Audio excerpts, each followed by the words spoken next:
प्यारे बच्चों, एक बार फिर से स्वागत है अपने YouTube चैनल पे। आज हम बात करेंगे अयुग्मित इलेक्ट्रॉन के बारे में। अयुग्मित इलेक्ट्रॉन कैसे निकाला जाता है। जो अयुग्मित इलेक्ट्रॉन होता है उसे इंग्लिश में कहते हैं अनपेयर्ड इलेक्ट्रॉन।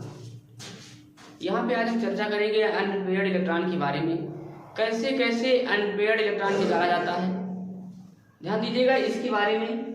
Fe+3 क्या होता है, Fe+2, CO+, Cr+2, Zn++, इन्हीं के बारे में बताएंगे हम। ध्यान दीजिएगा कैसे कैसे अनपेयर्ड इलेक्ट्रॉन आप निकालेंगे। यहाँ पे ध्यान दीजिएगा, जो अनपेयर्ड होता है ये भी आपके एग्जाम में 1 नंबर में आता है, बराबर पूछा जाता है। तो यहाँ पे बात करेंगे अयुग्मित इलेक्ट्रॉन के बारे में। जैसे अयुग्मित इलेक्ट्रॉन की बात करते हैं, पहले जानिए होता क्या है यहाँ पे अनपेयर्ड इलेक्ट्रॉन। जैसे हम बात करते हैं डी ऑर्बिटल की, जो है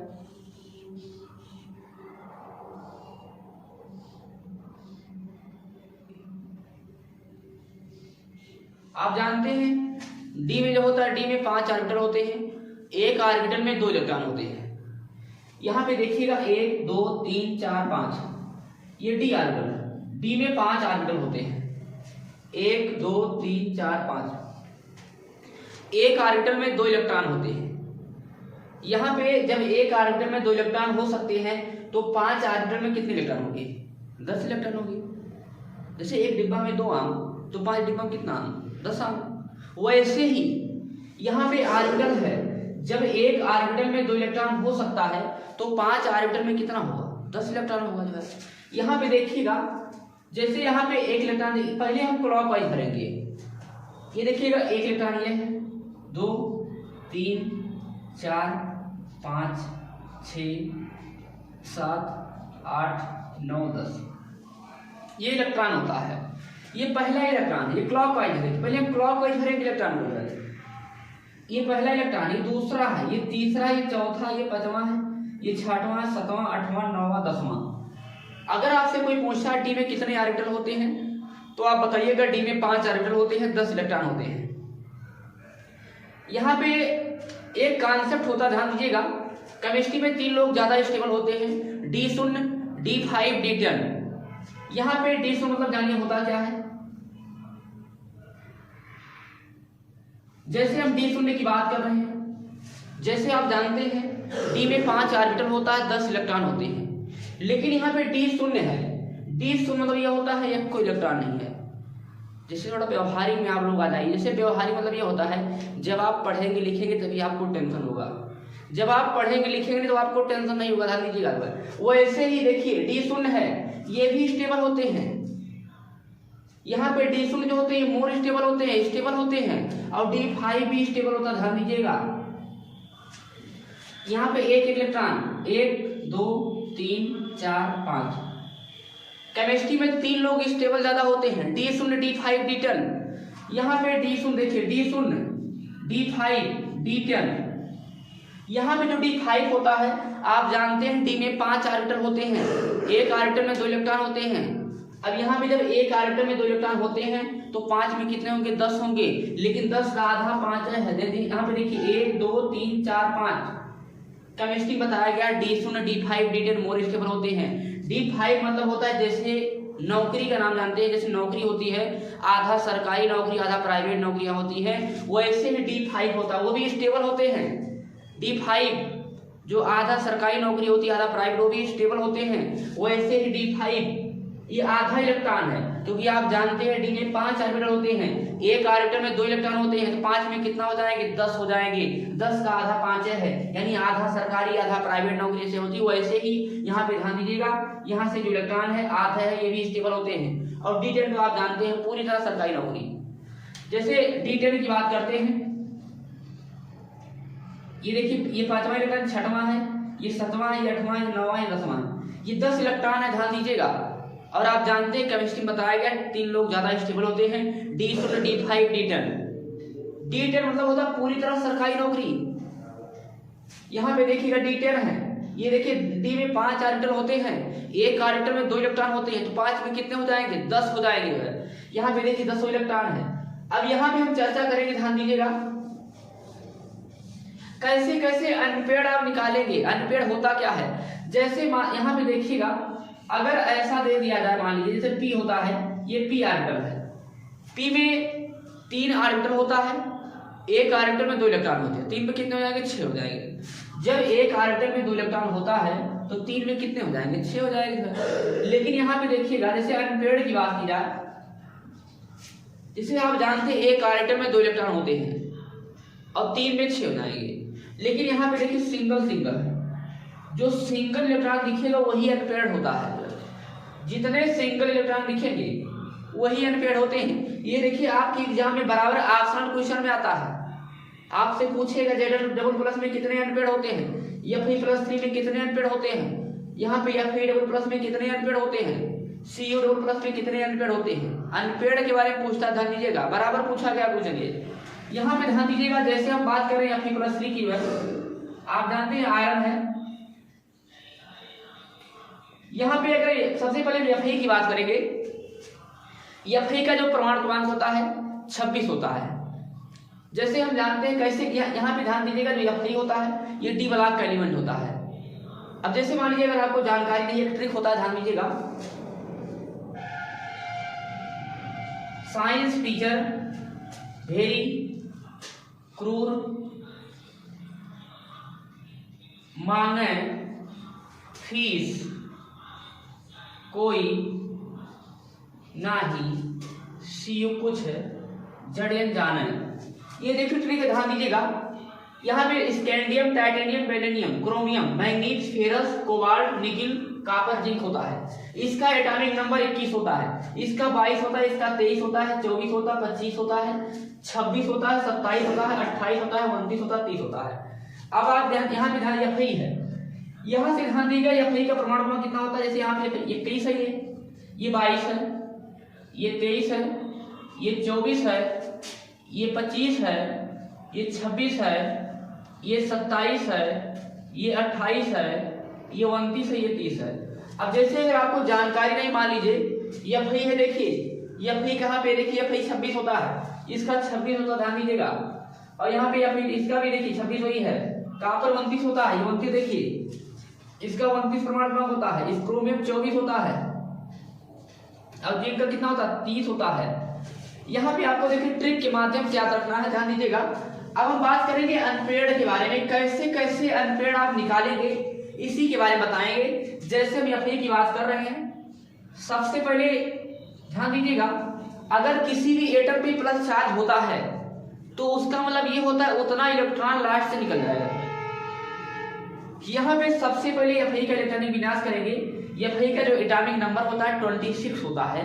यहाँ पे ध्यान दीजिएगा, ये 26 है, यहाँ पे 1s2, ये 2s2 हो जाएगा, ये 2p6 हो जाएगा, ये 3s2, 3p6, ये 3d, ये 4s। यहाँ पे ध्यान दीजिएगा, ये देखिए 6 और 4 10 होगा, 10 2 12, 12 6 18, 18 2 20, 6 26।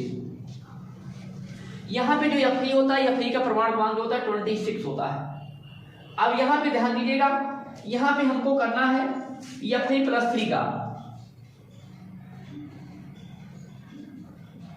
अगर किसी भी एटम पे प्लस चार्ज होता है तो उसका मतलब यह है लास्ट से उतना इलेक्ट्रॉन निकल जाएगा। अब यहाँ से 3 इलेक्ट्रॉन देखिए प्लस चार्ज है, यहाँ से देखिए 2, यहाँ से 1 निकालेंगे। तो सबसे पहले इलेक्ट्रॉनिक विन्यास करेंगे, 1s2, 2s2, ये देखिए 2p6 हो जाएगा। यही लिखना है, फिर से लास्ट से 3 इलेक्ट्रॉन निकाल देना है, 2p6, ये 3s2, ये 3p कितना हो जाएगा 6। अब यहाँ से देखिए 3 इलेक्ट्रॉन निकालना है, 2 यहाँ से निकलेगा, 1 यहाँ से निकलेगा, तो यहाँ पे कितना बचेगा 5 बचेगा। ये 3d कितना हो जाएगा 5 हो जाएगा, यहाँ पे 4s 0 हो जाएगा, ये 4s कितना हो जाएगा 0। अब यहाँ पे देखिए डी वाला, डी में देखिए कितने इलेक्ट्रॉन इस समय अनपेयर्ड आपको ज्ञात करना है। यहाँ पे डी का ऑर्बिटल बना लीजिए, डी में 5 ऑर्बिटल होते हैं, 1 2 3 4, 1 2 3 4 5। अब यहाँ पे देखिए 5 इलेक्ट्रॉन है, 5 इलेक्ट्रॉन भर दीजिए, 1 2 3 4 5। अगर आपसे कोई पूछता है कि Fe+3 में कितने अनपेयर्ड इलेक्ट्रॉन होते हैं तो आप बताइएगा 5। ये देखिए जो सिंगल इलेक्ट्रॉन दिखेंगे वही अनपेयर्ड होते हैं।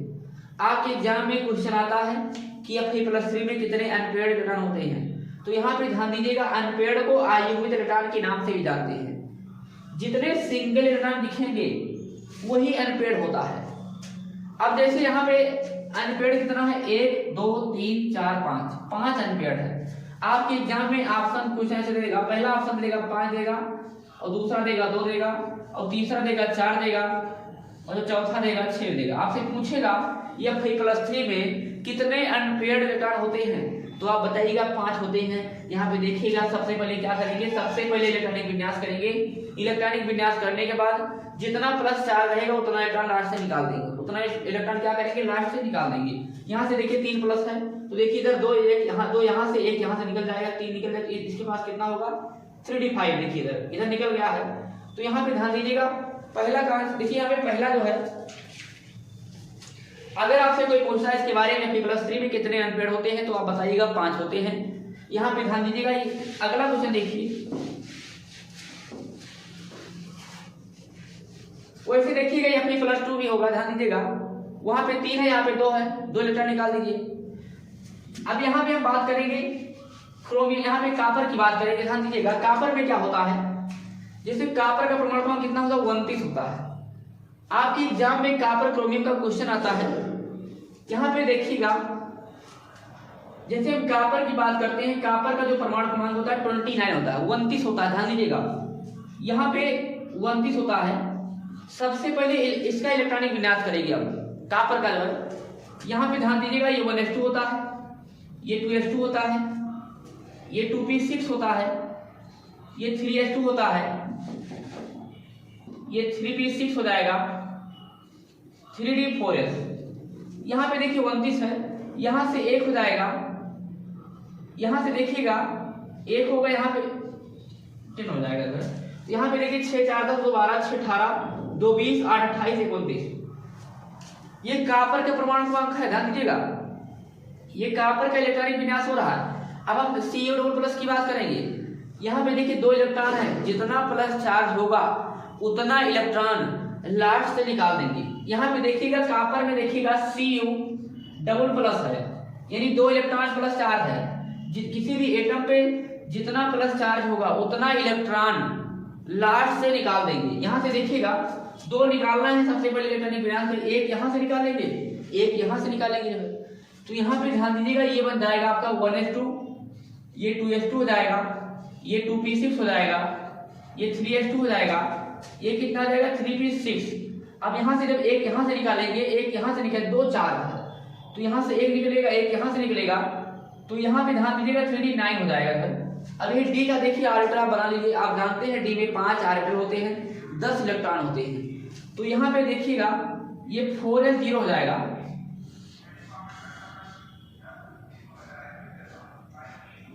एक 2 3 4 5 9 इलेक्ट्रॉन है। देखिए पहला इलेक्ट्रॉन है, ये दूसरा है, ये तीसरा है, ये चौथा है, ये 5वां है, ये 6वां है, 7वां है, 8वां 9वां।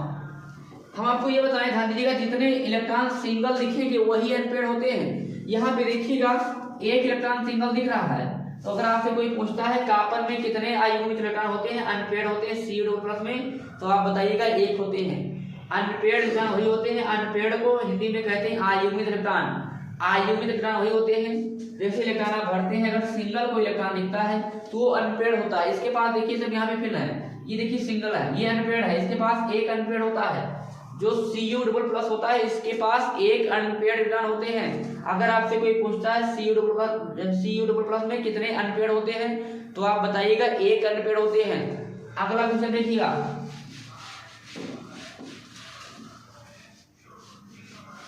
Cr++ की बात करते हैं। ध्यान दीजिएगा, यहाँ पे अगर हम Cr की बात करते हैं, क्रोमियम होता है 24 होता है परमाणु क्रमांक। आपके एग्जाम में क्वेश्चन पूछता है क्रोमियम कॉपर का, एक अच्छा क्वेश्चन आता है, chromium copper is more stable why. आपसे पूछेगा क्रोमियम और कॉपर के बारे में, क्रोमियम कॉपर ज्यादा स्टेबल क्यों होते हैं। इसका कारण जानते हैं आप, ये हाफ फील्ड फुल फील्ड होते हैं, यही कारण ज्यादा स्टेबल होते हैं। लेकिन यहाँ पे बात करें इसके अनपेयर्ड की, जो है कितने अनपेयर्ड होते हैं। यहाँ पे देखिएगा जो क्रोमियम होता है, क्रोमियम का परमाणु क्रमांक कितना होता है 24 होता है। जो है यहाँ पे इलेक्ट्रॉनिक विन्यास करेंगे 1s2 2s2 2p6 3s2 3p6 हो जाएगा, ये 3d, ये 4s। यहाँ पे देखिए 1 होगा, यहाँ पे 5 होगा। अब ये क्रोमियम की बात करें, Cr++ की बात कर रहे हैं, ध्यान दीजिएगा। यहाँ पे अगर हम Cr++ की बात करते हैं, 2+4 है, 2 इलेक्ट्रॉन लास्ट से निकाल देंगे आप। यहाँ पे देखिए एक यहाँ से निकलेगा, एक यहाँ से निकलेगा। यहाँ पे देखिएगा ये 1s2 है, ये 2s2 है, ये 2p6 है, ये 3s2 है, ये 3p6 है, ये 3d। देखिए 2 इलेक्ट्रॉन है, देखिए दो निकालना आपको, एक यहाँ से निकलेगा, एक यहाँ से निकलेगा। तो यहाँ पे कितना हो जाएगा, यहाँ पे जब एक निकालेंगे, एक यहाँ से निकालेंगे तो यहाँ पे 4 हो जाएगा, ये 4s0 हो जाएगा, होगा नहीं। यहाँ पे ध्यान दीजिएगा, ये d ऑर्बिटल है। d में आप जानते हैं 5 ऑर्बिटल होते हैं, 10 इलेक्ट्रॉन होते हैं। तो यहाँ पे 5 इलेक्ट्रॉन देखिए इधर, d में देखिए 5 ऑर्बिटल होते हैं, 1 2 3 4, 1 2 3 4 5, 4 इलेक्ट्रॉन भरे, ध्यान दीजिएगा, 1 2 3 4। अगर आपसे कोई पूछता है क्रोमियम के बारे में, क्रोमियम Cr+ में कितने अयुग्मित इलेक्ट्रॉन होते हैं, तो आप बताइएगा 4 होते हैं। हम आपको बता चुके हैं, जो अनपेयर्ड होते हैं, अनपेयर्ड वही होते हैं जो सिंगल इलेक्ट्रॉन होते हैं। जैसे यहाँ पे आप भर दिए इलेक्ट्रॉन भरे हैं, जो सिंगल इलेक्ट्रॉन दिखेंगे वही अनपेयर्ड होते हैं। यहाँ पे जो Cr+ होते हैं, इसमें कितने अनपेयर्ड होते हैं, इसमें 4 अनपेयर्ड होते हैं, 1 2 3 4। अगला क्वेश्चन देखिए यहाँ पे, जैसे हम Zn++ की बात कर रहे हैं, ध्यान दीजिएगा। आप जानते हैं जो Zn होता है, इसका जो एटॉमिक नंबर होता है 30 होता है। यहाँ पे अगर हम Zn की बात करते हैं, सबसे पहले इसका क्या करेंगे, इलेक्ट्रॉनिक विन्यास करेंगे। आप जानते हैं ये 1s2 हो जाएगा, ये 2s2 हो जाएगा, ये 2p6 हो जाएगा, ये 3s2 हो जाएगा, 3p6, 3d 4s। यहाँ पे 2 हो जाएगा, यहाँ पे 10 हो जाएगा। आपसे कह रहा है कि Zn++ में कितने अनपेयर्ड होते हैं।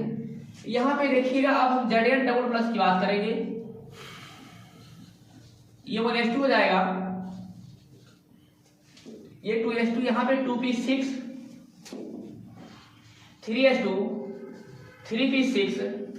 अब ध्यान दीजिएगा, यहाँ पे देखिएगा Zn पे कितना चार्ज है, 2 चार्ज है, यानी 2 इलेक्ट्रॉन लास्ट से निकाल देंगे, यहीं से निकल जाएगा। देखिए ये कितना हो जाएगा, 3d 10 हो जाएगा। ये यहाँ पे क्या होगा, 4s0 हो जाएगा। d में कितने ऑर्बिटल होते हैं, 5 ऑर्बिटल होते हैं। एक ऑर्बिटल में 2 इलेक्ट्रॉन होते हैं, तो 5 में कितना होगा, 10 होगा। जैसे एक डिब्बा में 2 आम होते हैं, वैसे 5 डिब्बे में कितने होंगे, 10 आम होंगे। वैसे ही एक ऑर्बिटल में अगर 2 इलेक्ट्रॉन होते हैं तो 5 में कितना हो जाएंगे, 10 हो जाएंगे। यहाँ पे देखिए 10 हैं। यहाँ पे ध्यान दीजिएगा, 1 2 3 4, 1 2 3 4 5, 10 इलेक्ट्रॉन हैं, 1 2 3 4 5 6 7 8 9 10। अगर आपसे कोई पूछता है कि Zn++ में कितने अनपेयर्ड होते हैं, तो आप बताइएगा कोई अनपेयर्ड नहीं होते हैं, शून्य अनपेयर्ड होते हैं, कोई अनपेयर्ड नहीं होते हैं। यहाँ पे देखिएगा, कोई देखिए यहाँ पे इस ऑर्बिटल में आप देखिएगा, ये कोई इलेक्ट्रॉन देखिए क्या है, सिंगल नहीं है, सब डबल है। अगर डबल रहेंगे, ध्यान दीजिएगा, तो कोई अनपेयर्ड नहीं होता है। यहाँ पे ध्यान दीजिएगा, अगर एग्जाम में अनपेयर्ड के बारे में आता है, आप लोग ध्यान दीजिएगा, इसके बारे में क्वेश्चन एक जरूर आता है। अयुग्मित इलेक्ट्रॉन के बारे में ऑप्शन में क्वेश्चन आता है। आप लोग मेहनत करते रहिए, यहाँ पे जो पढ़ाया जाता है उसको पढ़ते रहिए। Thank you.